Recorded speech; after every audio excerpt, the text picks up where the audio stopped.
bloqué l'autre jour, sur la première vidéo. Ouais, j'ai vu, ouais. Ah, ça, je sais pas. Ouais, j'ai vu qu'elle était restée bloquée. Donc là, vous voyez, tout à l'heure, on a installé une gemme. Donc là, on va s'installer la gemme jQuery, d'accord, pour pouvoir utiliser jQuery sur notre application.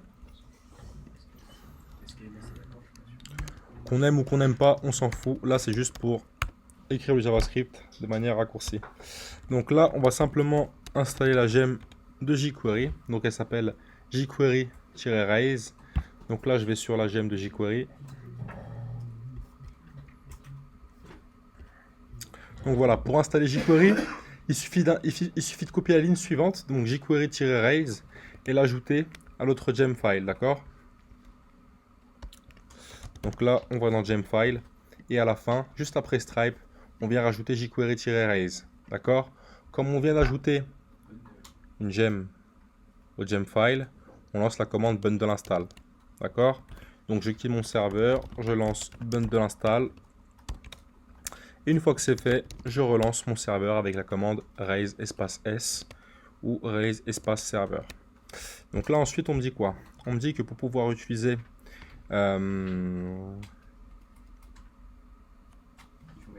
voilà, il faut rajouter ça à notre fichier application.js. Ici on nous dit que si on est sur Rails 5.1 et les versions au-dessus, on n'a pas besoin d'inclure Rails. On n'a pas besoin d'inclure jQuery underscore UJS si Rails-UJS est déjà inclus. Donc là, je vais dans JavaScript, application.js. Donc là, je colle mes deux lignes. Donc comme j'ai déjà Rails-UJS, j'ai pas besoin de garder jQuery underscore UJS. D'accord? Donc là, vous voyez ici, dans ce que je require, donc j'ai Rails-UJS, jQuery 3 et TurboLinks. D'accord? Donc TurboLinks, c'est un système de cache, d'accord, qui a principalement été développé pour Ruby on Rails, qui permet d'afficher les pages assez rapidement. Le problème avec TurboLinks, c'est que avec Document Ready, donc qui sert à voir si la page a bien chargé, quelquefois ça ne fonctionne pas. Donc on a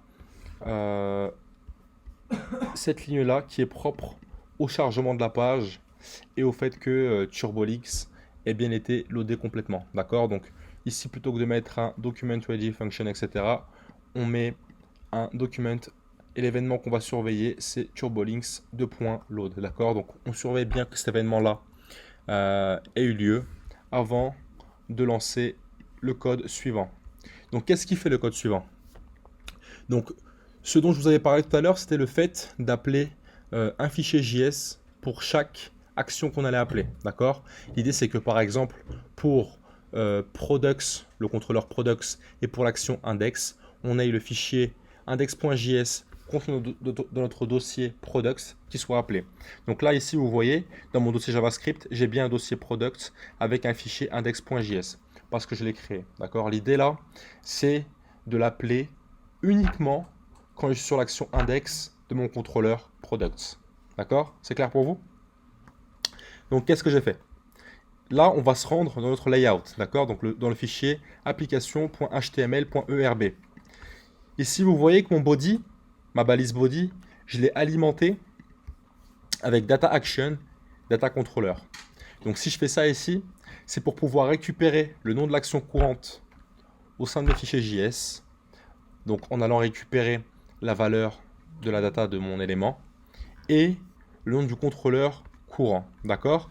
Donc ici, je crée data-action et dedans, je viens utiliser action underscore name qui correspond au nom de l'action qui est appelée.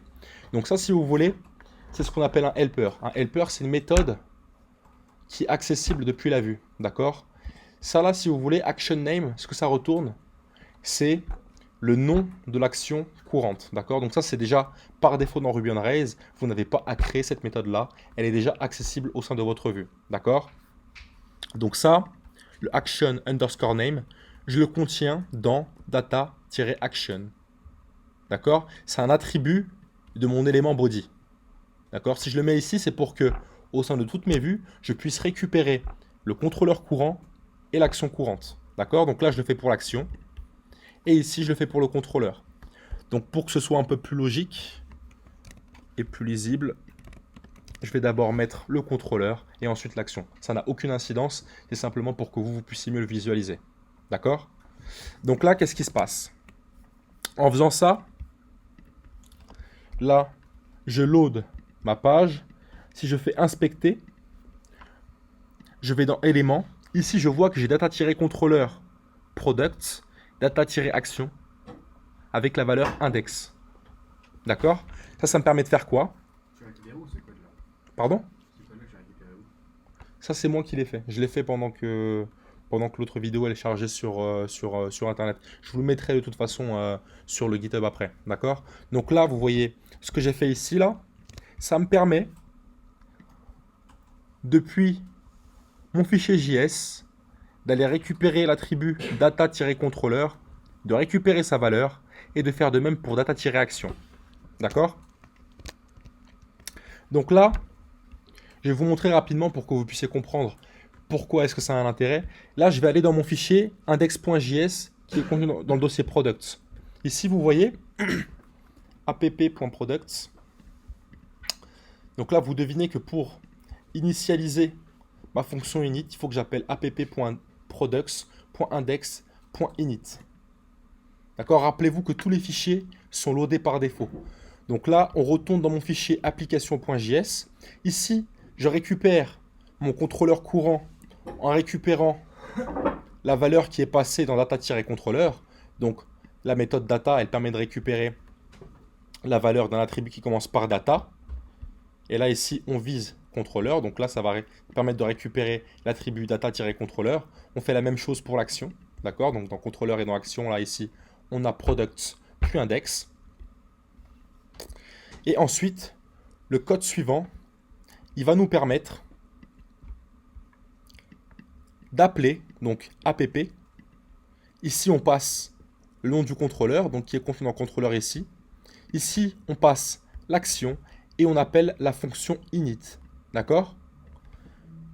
Là, si je retourne dans index.js contenu dans products, vous voyez que c'est la même nomenclature. app.products.index. Donc, si ce qu'on a fait c'est bon, on est d'accord que ça devrait appeler ma méthode init contenu dans app.products.index. Ok? Donc là, je fais alerte products.index. Si je réactualise ma page, voilà. Là, on sait que le fichier qui a été appelé, c'est bien products.index.js. Ok?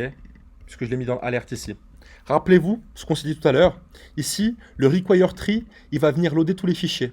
Le problème, c'est quoi? C'est qu'on ne veut pas que tous les fichiers, ou en tout cas toutes les méthodes qui soient à l'intérieur, soient appelées comme ça d'un coup. D'accord? On veut que le fichier qui est propre à l'action index du contrôleur products, il soit appelé uniquement quand on est sur ce contrôleur-là et cette action-là. D'accord? On ne veut pas le lancer d'un coup comme ça. On va devoir le retirer, le require tree. Non, c'est très bien. Le require tree, c'est très bien puisque nous, on veut loader tous les fichiers d'un coup. Par contre, on ne veut pas lancer tout d'un coup. D'accord? Donc là, je vais aller sur mon action show, par exemple. Ah, même problème. Product.category.name.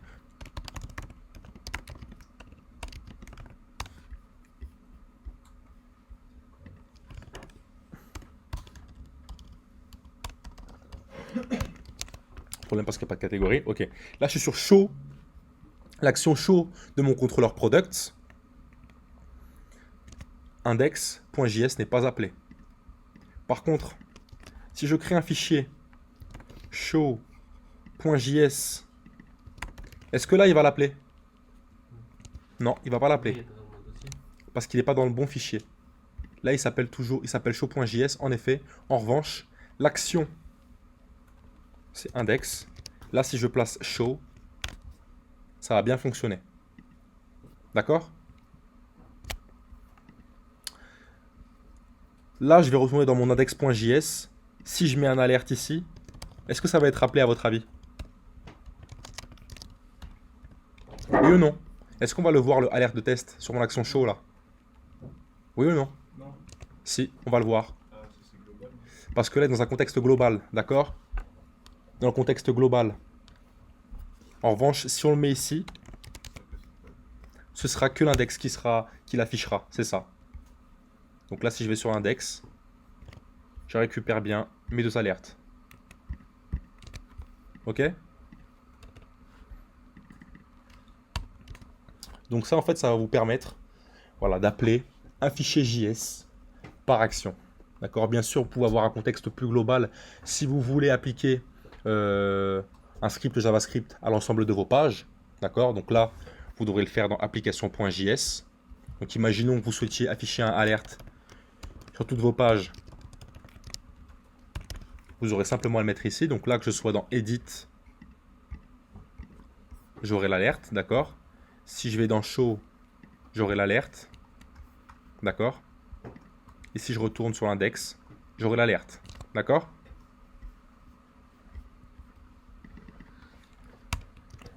Voilà, ça va vous permettre de découper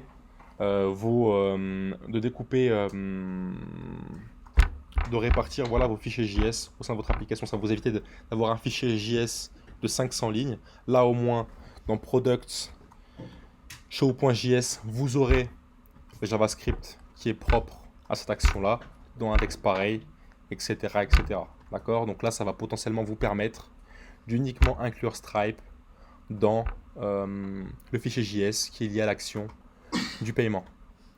Ok? C'est clair pour vous ou pas? Ok, je vais vous mettre en ligne. Mais c'était clair sinon ou pas dans l'ensemble? Ça va? Ok. Je vous mets ça en ligne.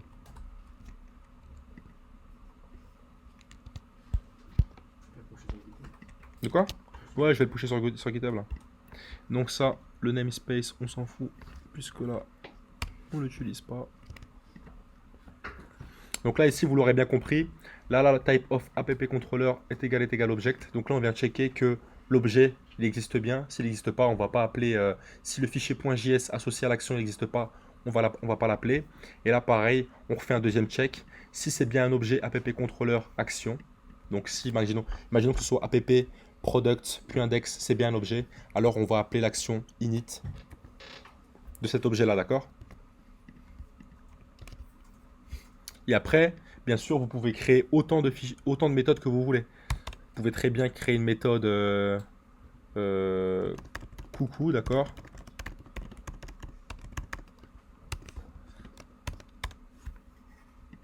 Qui prend en paramètre name, par exemple, et qui affiche le name, d'accord?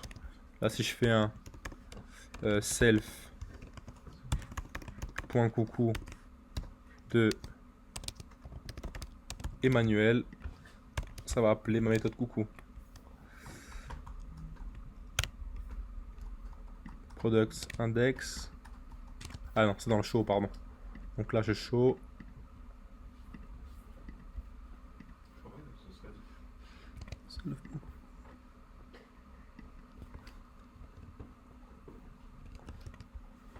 Si, il y a un self. Pardon. Self.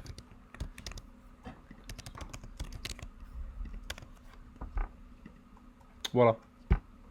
C'était 10 en fait. Si je fais toujours une sauvegarde au préalable, moi de mon côté. Donc self est égal 10. Donc là, c'est même 10.coucou, mais je fais toujours une sauvegarde au cas où le 10, on le perd au fur et à mesure des instructions qu'on passe dans le code. Donc ça, tu vois. Donc tu peux passer autant de fonctions que tu veux après. Mais par défaut, le point d'entrée pour ton fichier JS, ça va être init, qui va être appelé par application.js. D'accord? C'est pas un truc que vous êtes obligé de faire. Ça, c'est une bonne pratique. Moi, en général, quand je reprends un projet en Ruby on Rails, c'est une nomenclature que j'aime bien mettre en place. Souvent, on tombe sur des fichiers de 200 lignes, c'est bien de tout découper. Ça prend peut-être du temps à mettre en place, mais au moins c'est fait et vous perdrez moins par la suite. Ça prend plus de temps pour la préparation, mais au moins par la suite, vous gagnerez du temps. Parce que tout est bien découpé. D'accord? Donc, je vous laisse les alertes, hein. Je vous laisserai les enlever. Au moins, ça vous permettra de naviguer entre les fichiers. J'enregistre tout ça. Je vous envoie la vidéo et je mets le code sur GitHub, c'est ça.